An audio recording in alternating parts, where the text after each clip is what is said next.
Hey everybody, welcome to Retro Station 1989 and my series License to Play. Now this series is based on licensed games, which are retro games that are based on movies, TV, comic books, and in some cases, food mascots. Commercial mascots. You know, Ronald McDonald and the like. Now, over this series, which we're hitting big episode 6 here, and welcome aboard all my space pirates. We've had a bunch of videos where things have been roasted, and I've been very angry about them. And things have been, praised. And maybe seen as sort of, something that you might want to give a try, even though the gameplay may not all be there. Looking at you, Dark Man. So, today's is going to be a little bit of a surprise. I have a hot take on a game that has been reviewed in the past by other folks, and they didn't love it. I don't love the game, but I do like it. And it's probably because of my other job as an illustrator in the tabletop role-playing game community. Let's take a look. We're going to go up and away with Superman. First appearing in Action Comics #1 by DC Comics, was created by Jerry Siegel and Joe Shuster in 1938. Superman has been adapted to many other forms of media, including Broadway shows, novels, TV, and movies. The movies were hit or miss. Still are, actually, and they inspired more than just kids wearing capes and pretending they were superheroes and believing they could fly. Ooh, or not. The first movie, Superman the Movie, came out in 1978 and was directed by Richard Donner, the same guy who directed Lethal Weapon and The Goonies. No, really. And you may or may not be aware, but the sequel, Superman 2, was supposed to be directed by Donner as well. But he had real beef with the studios, and Richard Lester ended up directing the rest of the second movie. Now, there's a Donner cut of the second movie, so the DC heroes have had experience with filmic controversy, and Superman, no exception. That's right, today we're talking about Superman on the NES. Now, I'm a huge fan of Superman. The character is one of the ones that I say is the best character. He's the best superhero, but not my favorite. My favorite's Batman, but the best superhero is Superman, in my opinion. So, Superman on the NES... it's a weird thing, man. Like, a lot of people don't like this game. I happen to really like it. There are a lot of games that came out that have tried to to represent Superman the character, and I think this game, well, here. Does it get Man of Steel right? Let's talk about that real quick. It all goes back to the Atari 2600, where the plot for the game was simple. Superman flies around doing Superman-type shit, fixing bridges, grabbing up Lex Luthor, rescuing a helicopter. The game was a bestseller, actually, and a license that basically fell into Atari's lap when the Warner Brothers bought them out and controlled a huge share of their company. Then came the micro PC editions, which were action affairs.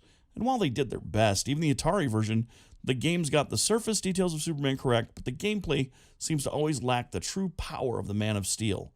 It fails in putting you in his big red dumb boots. But it does deliver an arcade-style action game. Check it out. Now, on the NES, there was a game called Sunman, which wasn't released, but was apparently a Superman licensed title at the same time they were creating the Superman Genesis title. And Sunsoft came back for the Death and Return of Superman for the Genesis and Super Nintendo in 1994. Sunsoft were, in my opinion, the greatest superhero game creators on the NES, so knowing that Sunsoft made an NES game when what we got was a Kemco version, just check out what could have been. And keep that in mind when we move on to talk about the game we're talking about today. So yeah, this is the Kemco Superman game. I picked it up recently, and I haven't really played it since I rented it back in the 80s. I didn't like it back then. I honestly have to say, raising my hand, I did not like the game back then, but as of now, I have a different opinion. So, but it's hard to describe. I gotta tell you, it's hard to describe. So let me give you some background. Superman by Kemco for the NES was published by Kemco and Seika and developed by Kotobuki Systems and designed by Jun Ishikawa. It's an action-adventure title with 5 chapters. Superman tussles with the Zod Gang, Zoara, puts out fires, and stops bank robberies, as well as interacting with Lex Luthor. It's a episodic 5-chapter story that doesn't really connect. It's a very Japanese game, I need to say. Honestly, if this game didn't look like it does, it might be a fondly remembered hidden sandwich. What's that, you ask? A hidden sandwich? Yeah. Fuck hidden gems.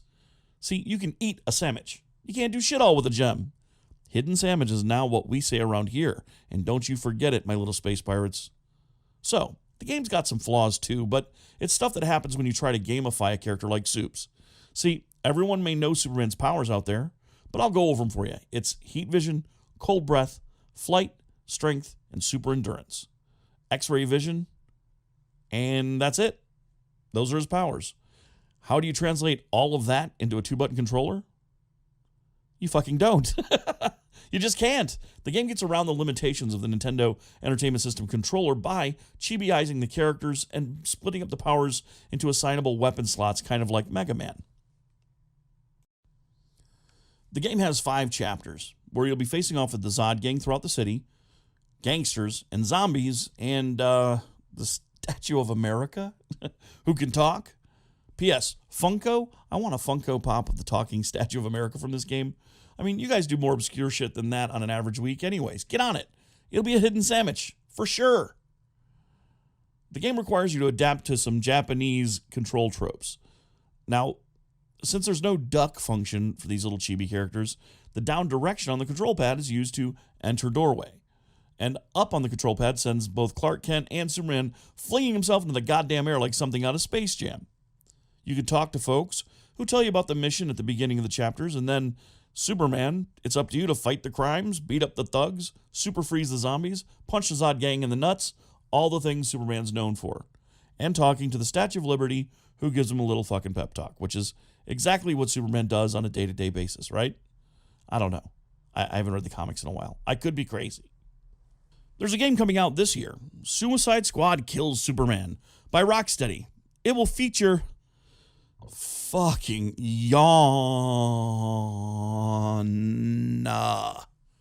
evil Superman. It'll feature fucking evil fucking super fucking man. This trope, by the way, is so goddamn tired. What if the greatest, kindest, most moral hero ever was just a cheesy pile of rat shit? What if Superman was just a dick? Just fucking murder man and murdered a bunch of people because murder isn't corny. Murder is cool. It is the edgelord Superman. It's super douche. These questions are answered in Zack Snyder's movies, and the answers are, it would suck, it would not be Superman, and no one would like it. But people would quote-unquote demand the Snyder version of Superman to show up in the movies, and oh god. Just the thought makes me fucking roll my eyes so hard I can see the inside of my fucking skull. But anyway, there's another Superman as a bad guy game. I mean, we've got 3 now. I just look at this shit. Look, he's killing everyone. Look at that, isn't that amazing? First Injustice, then Injustice 2, which actually had a really good story. But still, evil Superman's fucking played, son. Let's stop that. However, there is hope. Even if Rocksteady apparently can't gamify Superman as a character, I mean, that's fucking insane. But there is hope. A team of Japanese university students made this. Undefeated. Check it out. It controls really well. And other than basically being the old 52 Superboy costume, it works like a Superman game should. Flying, the powers, the punching. It's just great. But this review is about the NES game. And it's actually quite good for what it is. A chibi-eyed Superman adventure that sticks to the basics. And if you can adapt your way of controlling the game to the Japanese gaming tropes, you may be able to squeeze some fun out of this one with no problem. So, Superman on NES. Does it have a license to play? Yeah, sure. With a caveat. This is a representation of Superman through a Japanese super deformed chibi lens. So you'll have to prepare yourself for a little culture shock. And you'll have to definitely grab a walkthrough or a PDF of the manual to get started. Because the thing is a little mystifying in how it sets everything up for you. To be Superman, you know, the Man of Steel. There's a map in the game, but you're definitely going to need that walkthrough to get your bearings right. So, thinking about it, I gotta say, you know, yes, license to play. Check it out. Superman, you can probably catch it for $10, $20 maybe at at a retail place around you. So, yeah. Yeah, I want to, I don't know, because I did have a hard time playing. I mean, when I was a kid, I had a hard time with it. Because when you rented games back in the day, you didn't always get a manual. In fact, manuals are kind of a high priority item not to put in with the games because of how Nintendo, anything with a Nintendo seal of approval, probably didn't have a manual with it because Nintendo was smacking back on rentals. I'll put a link down to the Gaming Historian video about that. It's really interesting. It's like Nintendo's been not so consumer friendly in the past, I guess is what you could say, as far as that goes. But yeah, check her out. So yeah, it has a license to play with that caveat. Get a manual, get a walkthrough, give her a try. You'll be able to at least cover a day of fun. It's not a very long game. Once you know how to play it, the game's super quick. So there we go. Hey everybody, if you liked what you saw today, please like and subscribe. If you're interested in getting some artwork, I do have my Patreon connected. Nothing on here is ever going to be gate kept behind a Patreon or anything. But if you are a fan of role-playing games or tabletop gaming at all, or just are curious about what I do when I'm not doing this, jump onto my Patreon. It's $1, I think, to just watch what's going on. It's $5 to participate and get your own artwork. And then I've got stuff for gaming creators. If they need anything, artwork or anything, I'm trying to help people get their stuff off the ground. So thanks. And we'll see you soon. Also, Space Pirates, there's going to be a link coming up this week. Wednesday I'm going to have my new intro video for the channel. And we're also going to have our link for our subscribers getting their badges. So you'll be getting your badges shortly. So that's it. More than anything else I've said in this video,